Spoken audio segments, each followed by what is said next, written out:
3 গবেষণা পদ্ধতি সাবজেক্ট গবেষণা পদ্ধতি রিসার্চ মেথোডোলজি অধ্যায় 3 কি হচ্ছে পরিমাণবাচক ও গুণবাচক পদ্ধতি পরিমাণবাচক ও গুণবাচক পদ্ধতি ইয়েস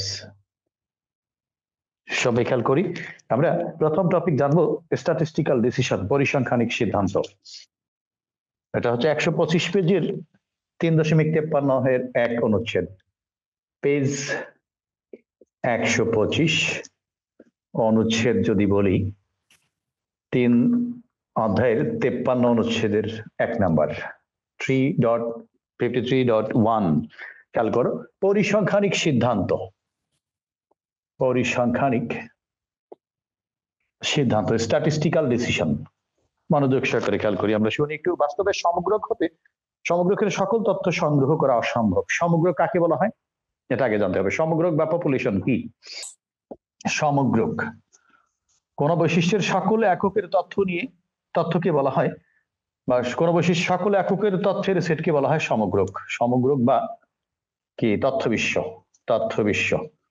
পপুলেশন পপুলেশন সমগ্রক বা তথ্য বিশ্ব পপুলেশন খেয়াল করি আমরা সবাই মনোযোগ সহকারে সমগ্রক বা তথ্য বিশ্ব পপুলেশন কোন সমগ্রক অর্থাৎ মনে করো কারমাইকেলের রানিং স্টুডেন্ট আছে 10,000 জন ছাত্রের বয়সের সেট দেয়া আছে এটা একটা সমগ্রক তো আমরা সাধারণত সমগ্রকের সকল তথ্য সংগ্রহ করা প্রায় অনেক সময় অসম্ভব হয়ে পড়ে তাই আমরা কি করি প্রায় সময় নমুনার উপর ভিত্তি করে কোনো সমগ্রক সম্পর্কে সিদ্ধান্ত গ্রহণ করি রংপুর সিটি কর্পোরেশনে মনে করো 5,000 রিক্সাওয়ালা আছে জি বাইক অটো রিক্সা যা আছে সব মিলে 5,000 রিক্সাওয়ালা আছে এখন সবার দৈনিক আয় আজকের দৈনিক আয় কত এটা তোমার কালেক্ট করা কষ্টসাধ্য অনেক সময় অসম্ভব হয়ে যায় তো তখন তুমি কি করবা এই তথ্যটার জন্য রংপুর শহরে মনে করো মেইন 10টা মোড় তুমি মেনশন করলো ওই 10টা মোড়ে গিয়ে প্রতি 10টা মোড় থেকে 5 জন করে রিক্সাওয়ালার মাসে দৈনিক আয় জানলা আজকে তাহলে 5-10-50 জন রিক্সাওয়ালার দৈনিক আয় জেনে তুমি গড় মান বের করলে একটা তথ্য পাইলা অর্থাৎ আমরা এই যে 5,000 রিক্সাওয়ালা ছিল তার মধ্যে 50 জনকে বাছাই করলাম একটা সিটি থেকে এইটা হলো নমুনা আমরা সাধারণত সমগ্রক সম্পর্ক সমগ্রকের সকল তথ্য সংগ্রহ না করে নমুনার উপর ভিত্তি করে কোন সমগ্রক সম্পর্কে আমরা সিদ্ধান্ত নেই যে 5,000 জনের তথ্য না নিয়ে 50 জনের তথ্য কালেক্ট করে এটার উপরে সমগ্রক সম্পর্কে আমরা সিদ্ধান্ত গ্রহণ করি এরূপ সিদ্ধান্তকে বলা হয় পরিসংখ্যানিক সিদ্ধান্ত বা স্ট্যাটিস্টিক্যাল ডিসিশন যেমন উৎপাদিত ফসলকে পোকামাকড়ের আক্রমণ থেকে রক্ষা করার জন্য এখানে বইয়ের ভাষায় আমি বলতেছি এক ধরনের কীটনাশক বাজারে ছাড়া হলো এই কীটনাশকের মাধ্যমে পোকামাকড়ের আক্রমণ থেকে ফসলকে রক্ষা করতে কতটুকু কার্যকর তা যাচাইয়ের জন্য 100 জন কৃষকের উপর জরিপ করা হলো একটা এলাকায় হাজার কৃষক আছে সব কৃষকের উপর তার জরিপ করা সম্ভব না যারা ব্যবহার করেছে তাদের মধ্য থেকে 100 জন কৃষকের উপর জরিপ করে নমুনা সংগ্রহ করে ওই কীটনাশক সম্পর্কে তথ্য নেওয়া হলো হ্যাঁ ওই কীটনাশক ব্যবহার করে পোকামাকড় থেকে মুক্তি পাচ্ছে কিনা ফসল ঠিক আছে এই যে 100 জন এটা হলো কি নমুনা 100 জন কি তথ্য সংগ্রহের ভিত্তিতে যখন সিদ্ধান্ত গ্রহণ করা হয় উক্ত কীটনাশক পোকামাকড়ের আক্রমণ থেকে রক্ষা পেল কিনা তাকে আমরা এই সিদ্ধান্ত গ্রহণ করি এই সিদ্ধান্ত গ্রহণ করি নমুনা থেকে সেটি হচ্ছে পরিসংখ্যানিক সিদ্ধান্ত নমুনার তথ্যের উপর ভিত্তি করে কোন নতুন উৎপাদন প্রচলিত উৎপাদন পদ্ধতির চেয়ে অপেক্ষাকৃত ভালো কিংবা একটি শিক্ষা কার্যক্রম পদ্ধতি অপর শিক্ষা কার্যক্রমের চেয়ে উন্নত কিনা কিংবা রোগ নিরাময়ে আবিষ্কৃত কোন টিকা পূর্বের টিকার চেয়ে অধিক কার্যকর কিনা এই সকল তথ্য আমরা সংগ্রহ করতে পারি যেমন সৃজনশীল পদ্ধতি যে ব্যবস্থাটা করে গেছেন বিগত সরকার ঠিক আছে ওই যে পদ্ধতি শিক্ষা ব্যবস্থা নতুন আনতে চাচ্ছিলেন বা আনছিলেন মোটামুটি অ্যাপ্লাই করেছিলেন ওই শিক্ষা পদ্ধতিতে তুলনায় বর্তমান যে শিক্ষা পদ্ধতি আনতে চাচ্ছে এটা ভালো হচ্ছে কিনা সেটা লাখ লাখ স্টুডেন্ট আছে সেখান থেকে মনে করে সারা দেশে মনে করে 500 স্টুডেন্টের তথ্য নিয়ে বা 500 তো হয় না নমুনা মনে করে রংপুর জেলা থেকে মনে করে 100 জন বা 200 জন ছাত্রের তথ্য কালেক্ট করা হলো সেখান থেকে যে হ্যাঁ গতবারের থেকে গত শিক্ষা ব্যবস্থা থেকে বর্তমান শিক্ষা ব্যবস্থা ভালো কিনা যদি ম্যাক্সিমাম ভালো বলে তার মানে সিদ্ধান্ত সঠিক অর্থাৎ নতুন যে পড়ালেখার যে সিস্টেমটা আসছে পদ্ধতিটা আসছে এই শিক্ষা ব্যবস্থা এটা ভালো আর যদি মন্দ হয় 100 জনের মধ্যে 70 জনে খারাপ বলে বিভিন্ন পরীক্ষা নিরীক্ষা করে, তার মানে এটা খারাপ ডিসিশন হচ্ছে। এরকম আমরা, বা যে কোনো রোগ নিরাময়ের জন্য টিকা তৈরি হইলো বা মেডিসিন তৈরি হলো, আগের রোগ নিরাময়ের যে টিকা ছিল ওই রোগেরই, সেটার থেকে এটা কার্যকর কিনা, তা সকল রোগীর উপর যাচাই না করে কিছু রোগীর তথ্য কালেক্ট করে সেখান থেকে আমরা পরিসংখ্যানিক সিদ্ধান্ত গ্রহণ করি এটা ভালো না মন্দ। যদি ভালো হয় তখন উৎপাদন কন্টিনিউ করবে, আর যদি মন্দ হয় উৎপাদন অফ করবে, আগেরটাই চালাবে আপাতত। এই যে আমরা সিদ্ধান্ত গ্রহণ করতেছি নমুনার উপর ভিত্তি করে, এটি হচ্ছে পরিসংখ্যানিক সিদ্ধান্ত। এটা আলোচনা করতে গিয়ে কল্পনা জানতে হবে, পরিসংখ্যানিক কল্পনা, স্ট্যাটিস্টিক্যাল হাইপোথিসিস। পরিসংখ্যানিক কল্পনা, স্ট্যাটিস্টিক্যাল হাইপোথিসিস। স্ট্যাটিস্টিক্যাল কল্পনা হচ্ছে হাইপোথিসিস। স্ট্যাটিস্টিক্যাল হাইপোথিসিস সমগ্রকের পরামিতি সম্পর্কে বা সমগ্রক সম্পর্কে করা হয়। সমগ্রকের পরামিতি কি? সমগ্রের গড়, মধ্যমা, প্রচুরক, ভেদাঙ্ক, পরিমিত ব্যবধান, এগুলো হচ্ছে সমগ্রকের পরামিতি। তো পরিসংখ্যানিক কল্পনা আমরা কি করি? সমগ্রকের পরামিতি সম্পর্কে করি বা সমগ্রক নিয়েই পরিসংখ্যানিক কল্পনা করা হয়। যে কল্পনা সংখ্যা ভিত্তিক হয় অথবা যে কল্পনা সংখ্যা ভিত্তিক তথ্যের মাধ্যমে প্রতিষ্ঠিত করা হয় সেটাই হচ্ছে পরিসংখ্যানিক কল্পনা। ডাটার মাধ্যমে, তথ্যের মাধ্যমে, সংখ্যার মাধ্যমে যে কল্পনা করা হয় সেটাই হচ্ছে পরিসংখ্যানিক কল্পনা। এর কল্পনা সত্য হতে পারে, আবার সত্য নাও হতে পারে। একটা আমরা আন্দাজ করলাম যে হ্যাঁ এতজন স্টুডেন্ট এই মার্কস পেয়েছে, আন্দাজ করে নিলাম যে এত পার্সেন্ট স্টুডেন্ট এত করে মার্কস পেয়েছে। আসলে এই তথ্যটা সঠিকও হতে পারে, নাও হতে পারে। অর্থাৎ এই কল্পনা বা অনুমানটা বা হাইপোথিসিসটা সঠিক হতে পারে, নাও হতে পারে। কোনো ক্লাসে 100 জন ছাত্রছাত্রী আছে, তাদের তাহলে সমগ্র 100টি উৎপাদন বা একক আছে। সমগ্রকে 100টি উৎপাদন বা 100টি উপাদান, উৎপাদন তো না, 100টি একক আছে মনে করো।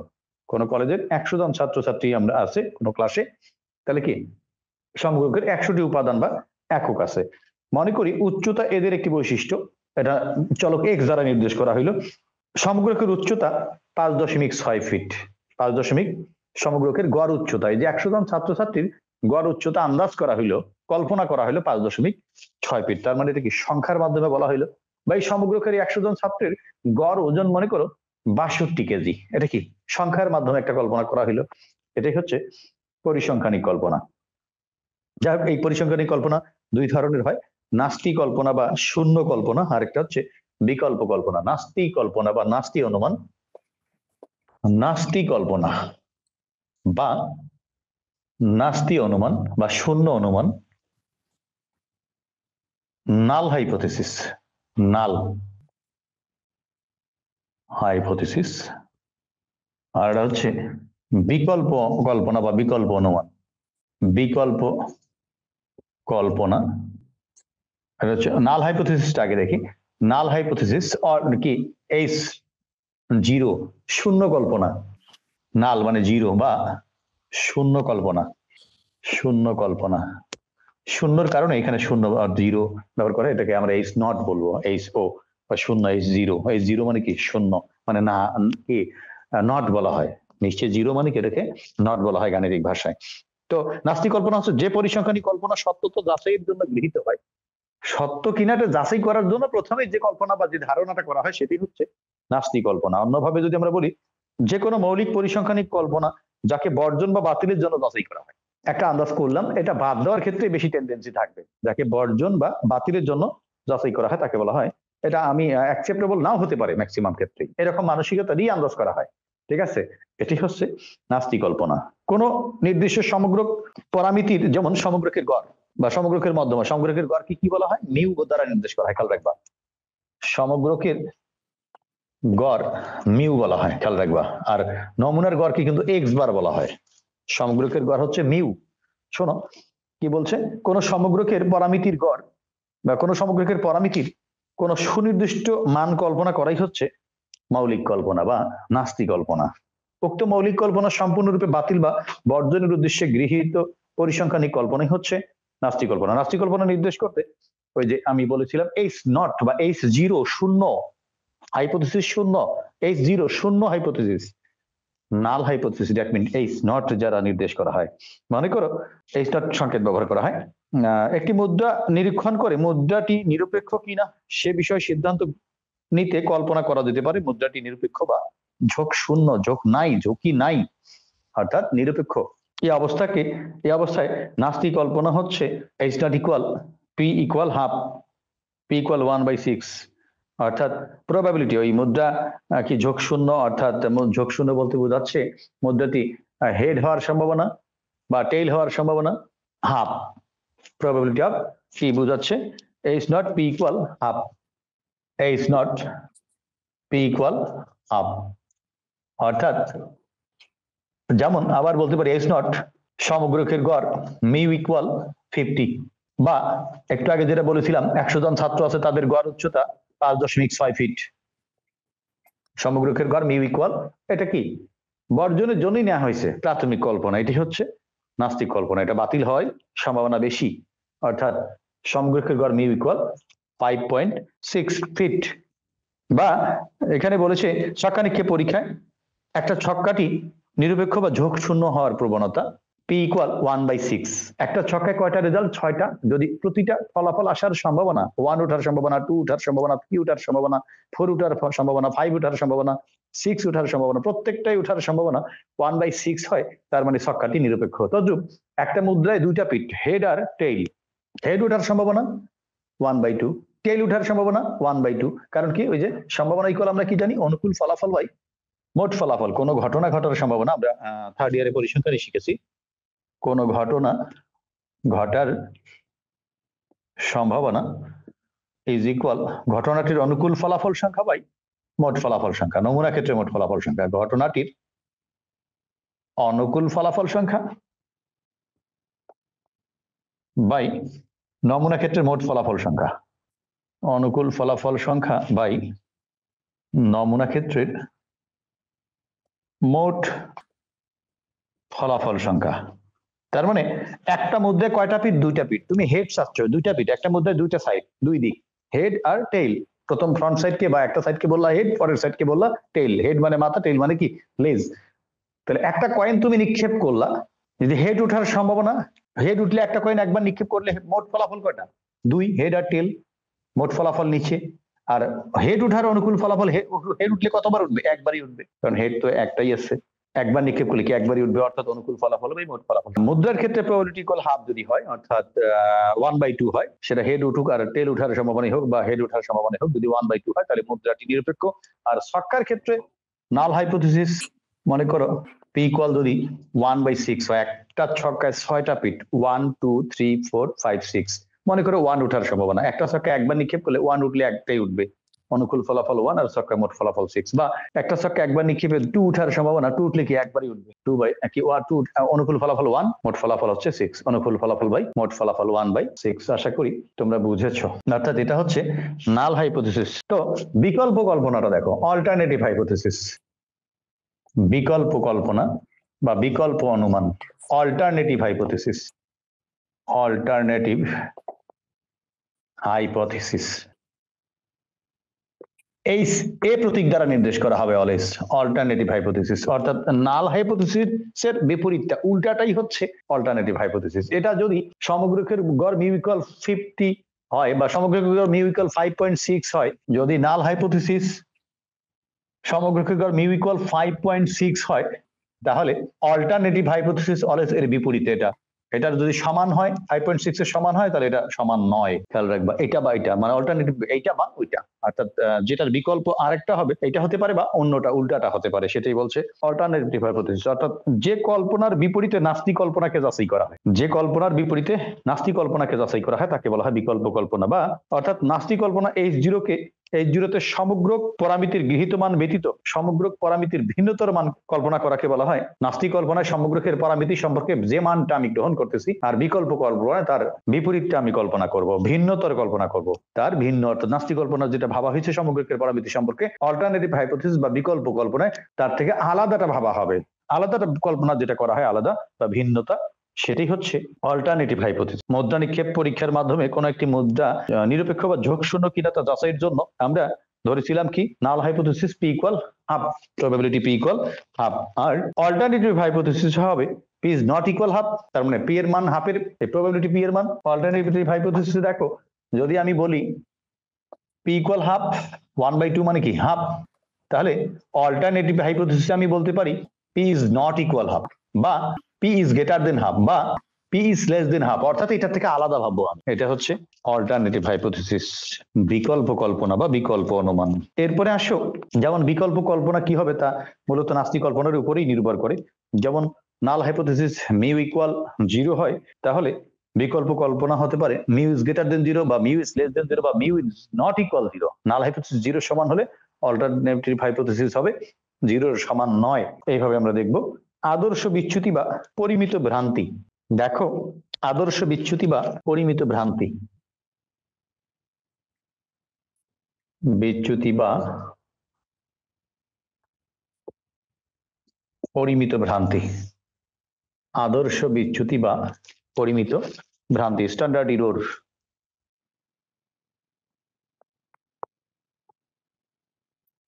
স্ট্যান্ডার্ড ইরর কোন নমুনাজ বিন্যাসের বা নমুনায়ন বিন্যাসের পরিমিত ব্যবধানকে আদর্শ ভুল বা আদর্শ বিচ্যুতি বলা হয়। যে কোনো একটা নমুনায়ন বিন্যাসের পরিমিত ব্যবধান মানেই আদর্শ, স্ট্যান্ডার্ড ডেভিয়েশন মানেই হচ্ছে আদর্শ বিচ্যুতি। আদর্শ বিচ্যুতি কোন নমুনাজ মান ও ইহার বিন্যাসের সঙ্গে সম্পর্কযুক্ত। ব্যবহারিক জগতে আমরা সাধারণত সমগ্র অধ্যয়ন করি না, অর্থাৎ সমগ্র সম্পর্কে আমরা ওইভাবে স্টাডি করি না বা খেয়াল করি না, এমনকি পুনঃ পুনঃ নমুনা নেওয়াও আমাদের জন্য কষ্টকর। তাই আদর্শ বিচ্যুতি নির্ণয় করতে আমরা যেমন সিগমা স্কোয়ার অর্থাৎ ভেদাঙ্ক ব্যবহার করি, না ভেদাঙ্ক ব্যবহার করি না, সিগমা স্কোয়ার ব্যবহার করতে পারি না, তেমনই একটি অধিক নমুনাও আমরা নিতে পারবো না। সত্যিকারে আমরা একটি নমুনা নিয়ে এর পরিমিত ব্যবধান এস বের করি। নমুনার পরিমিত ব্যবধানকে বলা হয় এস। খেয়াল রাখবা, নমুনার এই পরামিতিগুলো ভালো করে জানতে হবে। পরিমিত ব্যবধান হচ্ছে এস, আর সমগ্রকের পরিমিত ব্যবধানকে বলা হবে সিগমা। তারপরে নমুনার আকার, নমুনার আকারকে বলবো আমরা ছোট এন, সমগ্রকের আকারকে বলবো আমরা বড় এন। তারপরে এটা একটা আইটেম জানলা, এটা একটা। আবার দেখো, সমগ্রকের গড় আমরা জানবো মিউ, নমুনার গড় আছে এক্স বার। এগুলা ব্যবহার হবে সবসময়, মাথায় রাখবা। সমগ্রকের ভেদাঙ্ক সিগমা স্কোয়ার, নমুনার ভেদাঙ্ক এস স্কোয়ার। ছোট এস, কিন্তু এস বলতে ছোট, স্মল এস।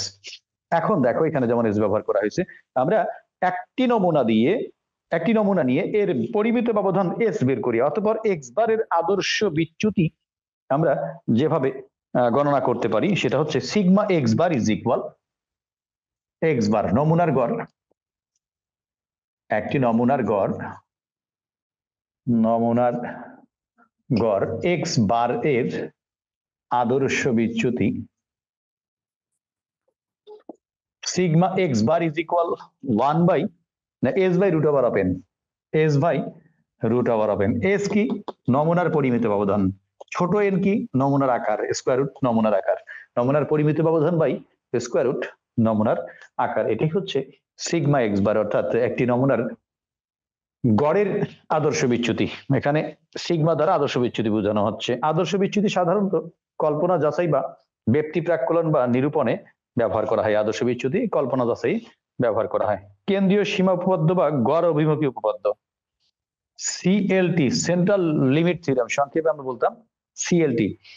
যদি কোনো দৈব চলকের গড় ও ভেদাঙ্কের অস্তিত্ব থাকে, কোন একটা দৈব চলক এক্স এর যদি গড় ও ভেদাঙ্কের অস্তিত্ব থাকে, তবে নমুনার গড়ে বিন্যাস যে কোনো নমুনার আকারের জন্যই পরিমিতি বিন্যাস হয়। ইহা অভিমুখী উপপাদ্য বা কেন্দ্রীয় সীমা উপপাদ্য নামে পরিচিত।